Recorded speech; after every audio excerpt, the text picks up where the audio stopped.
आज हमारे साथ पवन कुमारी जी हैं जो कि हमारी जनरल सेक्रेटरी हैं HPMC की, और नीलम बाल्यान जी हैं सोनीपत से डिस्ट्रिक्ट प्रेसिडेंट हैं, रेखा है, रीना है, खुशी है, गीता कांगड़ा जी है, पंचकुला से वाइस प्रेसिडेंट हैं, और विजय ढांडा जी हैं। आज हमारा जो इस प्रेस वार्ता का हमारा जो विषय है वो नारी न्याय पे है। जैसे कि आप सब लोग जानते हैं कि हमारे नेता राहुल गांधी जी भारत जोड़ो न्याय यात्रा कर रहे हैं और इस यात्रा से हर जगह हर वर्ग के लोगों से मिल रहे हैं, और उसी यात्रा के बीच में हमारी महिला कांग्रेस की जो नेशनल प्रेसिडेंट हैं अलका लांबा जी और हमारे और महिला कांग्रेस के पदाधिकारी भी उस यात्रा में शामिल हैं और हर महिलाओं से मिल रहे हैं और उनकी समस्याओं को जानने की कोशिश कर रहे हैं कि महिलाओं को क्या क्या समस्याएं आ रही हैं और हमें उनकी समस्याओं को कैसे दूर करना चाहिए और महिला कांग्रेस को उसके रिगार्डिंग क्या काम करने चाहिए। तो उसी में ही हमने नारी न्याय के रूप में एक प्रोग्राम बनाया है जो समस्याएं हैं, जो हमारी मांग है उस नारी न्याय के रूप में वो हम आपसे डिस्कस करना चाहते हैं। तो इसमें नारी न्याय जो हमारा प्रोग्राम रहेगा और महिलाओं के लिए जो समस्याएं मिली हैं वो हम आपको, जो हमने मांगे रखी हैं वो आपको बताना चाहते हैं। पहला है आर्थिक सशक्तिकरण। महिलाओं का आर्थिक सशक्तिकरण होना बहुत ज़रूरी है। आप देख रहे हैं महंगाई का ज़माना है, महंगाई इतनी बढ़ गई है, सारी चीज़ें जो हैं बहुत महंगी हो गई हैं, चाहे LPG गैस का मामला ले लीजिए, चाहे सब्जी ले लीजिए, दाल ले लीजिए, और महिलाओं को अपना घर चलाना बहुत मुश्किल हो रहा है। तो इसके लिए हमारी जो डिमांड है वो ये है कि इस महंगाई को नियंत्रित किया जाए और सब्सिडी प्रदान की जाए, जो पर्याप्त चीज़ें हैं उन पे सब्सिडी प्रदान की जाए। दूसरा है समान काम के लिए समान वेतन।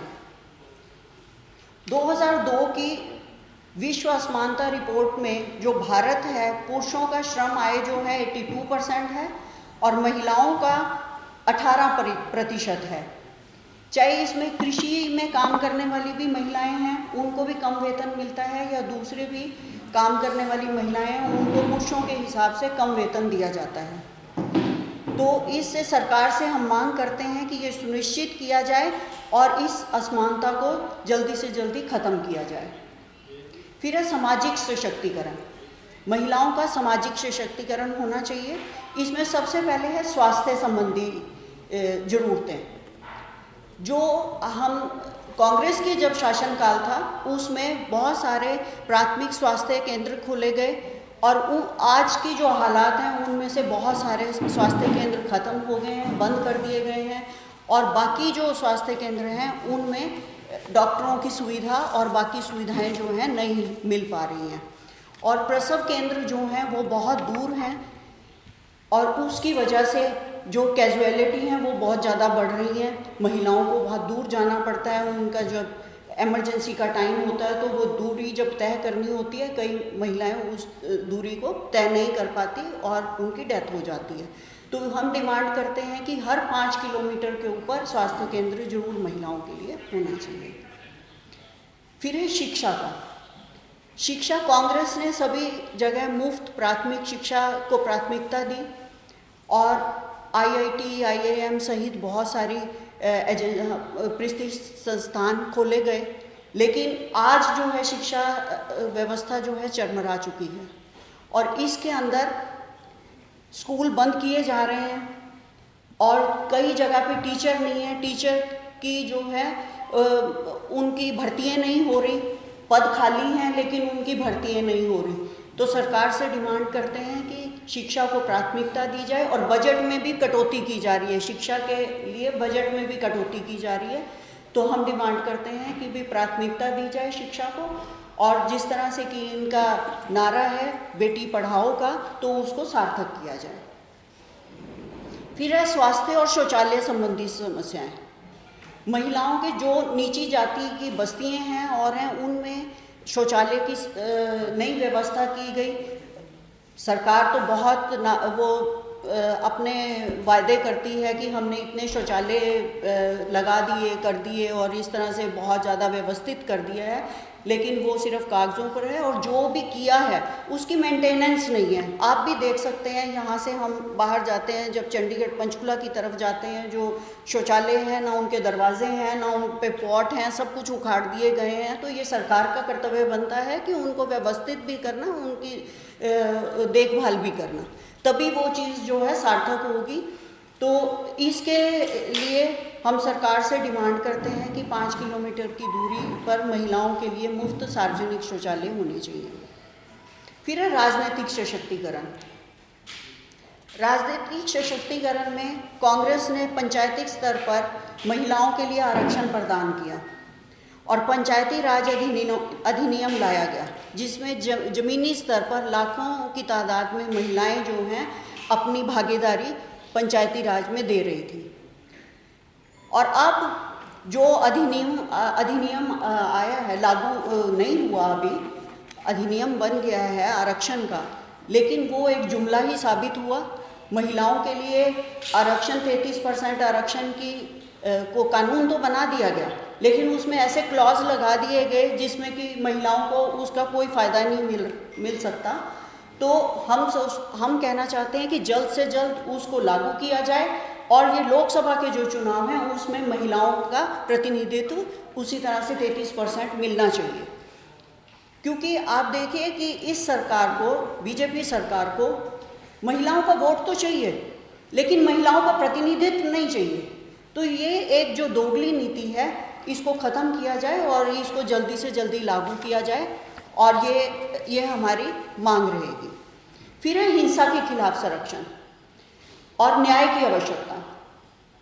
महिलाएं आए दिन, आप देख रहे हो, महिला उत्पीड़न के मामले हर दिन बढ़ते जा रहे हैं। हर दिन महिलाएं जो हैं, ज़्यादातर जो आप देखते हैं कि बीजेपी के नेताओं से ही उत्पीड़ित हो रही हैं और उनको संरक्षण मिल रहा है, उनके ऊपर कोई कार्रवाई नहीं हो रही।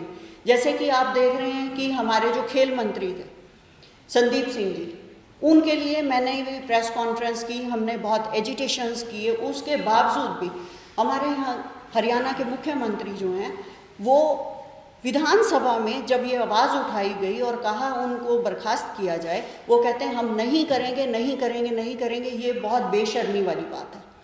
और जैसे कि पहलवान बेटियाँ थी हमारी, मणिपुर का मामला था, मणिपुर में महिलाएं कितनी परेशान हुई और क्या उनकी दुर्दशा हुई, और किसी के पास भी वहाँ जाने का वक्त नहीं था, किसी के पास जाने का टाइम नहीं था, और ना कोई कार्रवाई होती है। और जबकि वहाँ के मुख्यमंत्री जी से पूछा जाता है तो वो कहते हैं ऐसी तो बहुत सारी वारदातें होती हैं, यहाँ तो होती रही हैं। तो मुख्यमंत्री जी क्या कर रहे हैं?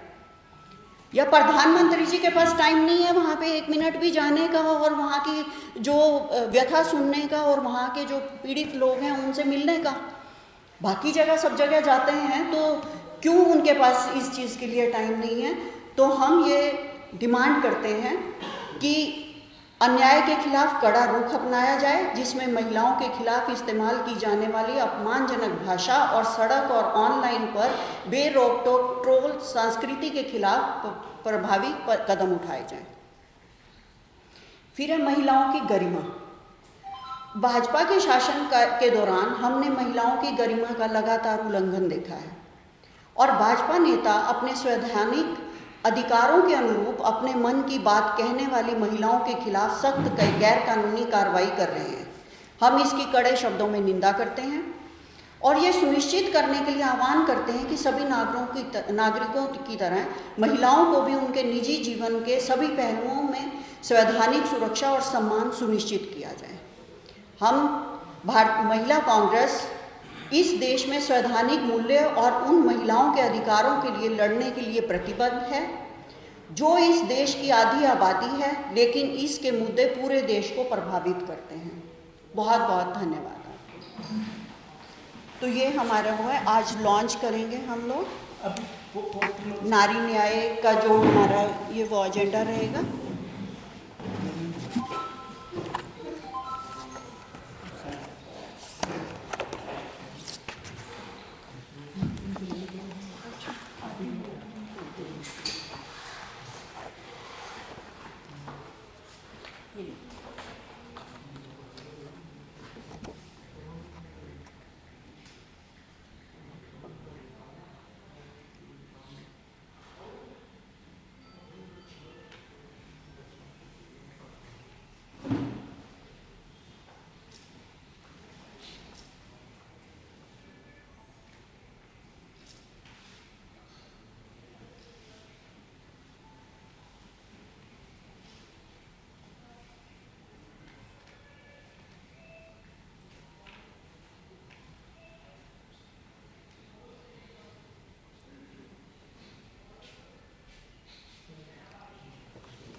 आपने जो आपकी नई मुहिम थी वो लॉन्च तो कर रही है, लेकिन इसका मॉड्यूल क्या रहेगा, कैसे ये काम करेगा, किस तरीके से फीडबैक देंगे, रिपोर्ट कैसे तैयार होगी?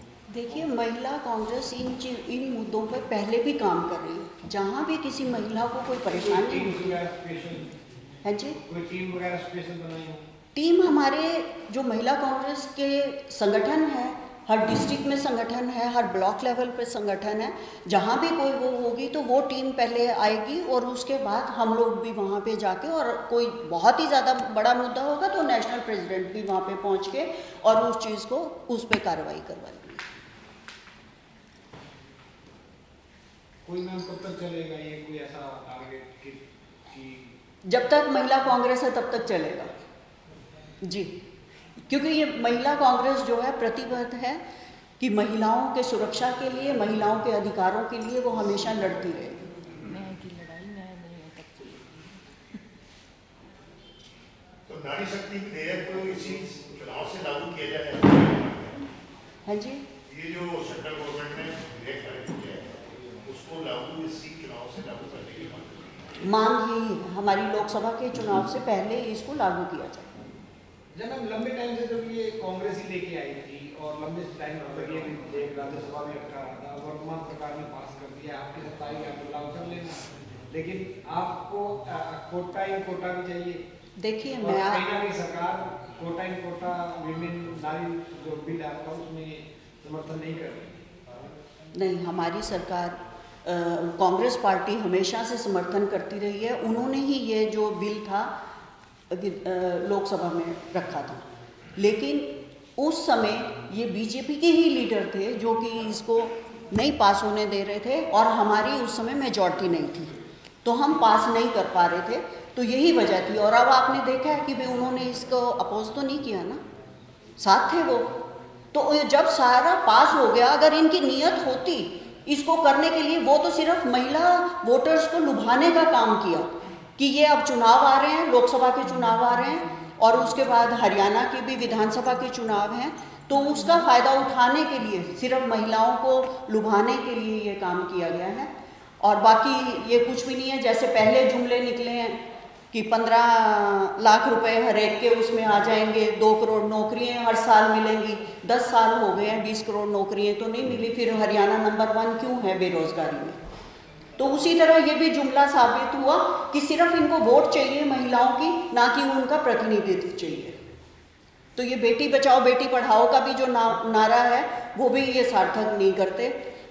उज्ज्वला गैस योजना का नारा है वो भी बिल्कुल आप लोग सब समझते हो, इनके जो नारे और जुमले हैं, तो ये जुमला पार्टी है, तो इनके ये जुमले ही हैं। ये उज्ज्वला गैस योजना, जैसे इन्होंने गैस सिलेंडर फ्री में दिए और बाद में सब्सिडी ख़त्म कर दी उस पर, और इतने 11,500 रुपये का गैस सिलेंडर हो गया। हम गांव-गांव जाते हैं, उन्होंने गैस सिलेंडर क्या है कोने में रख दिया। और अब जब लोकसभा के चुनाव आ रहे हैं, 200 रुपये अब कम कर दिया। 200 रुपये कम करके फिर जब चुनाव ख़त्म हो जाएंगे उससे डबल बढ़ा देंगे। ये तो एक उनको लुभाने का काम कर रहे हैं। 200 रुपये कम अब क्यों किया? जब आप राजस्थान में 400 रुपये का सिलेंडर दे सकते हो तो पूरे देश में करना चाहिए था। अगर आपको इतनी चिंता है महिलाओं की तो तब यहाँ भी होना चाहिए था, क्यों नहीं हुआ? तो उज्ज्वला गैस योजना भी एक जुमला ही साबित हुई। नहीं, फिर आप ये मान रहे हैं कि चुनाव के खत्म होने के बाद वही बढ़ाएंगे वही बढ़ाएंगे, उससे भी डबल हो जाएंगे, उससे भी डबल हो जाएंगे। नहीं, उन्हीं की सरकार आएगी आप ये मान लें। नहीं नहीं, अगर चुनाव के लिए आई तो अगर उनकी सरकार आई तो उनका ये भी एक वैसे ही जुमला और लोगों को लुभाने का काम, वो तो जब लोग बताएंगे ना, वो तो लोग बताएंगे, आपको रिजल्ट का पता लगेगा। अगर इनकी सरकार आई तो आप देखना, हम जनता को ये कह रहे हैं कि भाई आपने जैसे पहले देखा 410 रुपये से 1100 रुपये कर दिया, तो अब देखना कि उससे भी डबल करेंगे अगर ये आए तो, अगर आए तो जी। और हमारे काम करते हैं। थैंक यू बहुत